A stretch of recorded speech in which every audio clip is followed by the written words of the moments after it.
If you were going to give a percentage, how many people do you think, with this life and death information, how many people do you think made a lifestyle change after their bypass?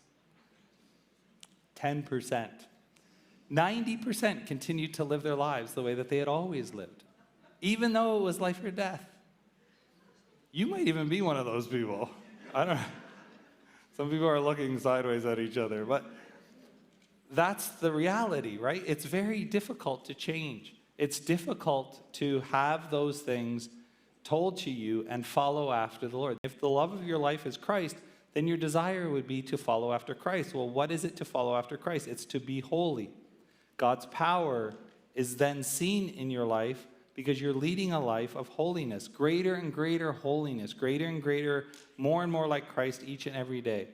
And then the power of God works in your life through the working of his Holy Spirit. Everyone faces storms in your life. Everyone's house will face storms. Everyone's life will come to difficulty. But there is no other foundation on which to build your life on. I'll tell you that straight up. I don't know where you've been building your life so far, but when Paul talks about this in 1 Corinthians, he says, there's going to be a day where the foundations of the world, or the foundations of our lives, are tested. And he goes, unless that foundation is Jesus Christ, when that happens, there's going to be a bit of a coming out of what exactly things were like. And you will see people's lives for what they were.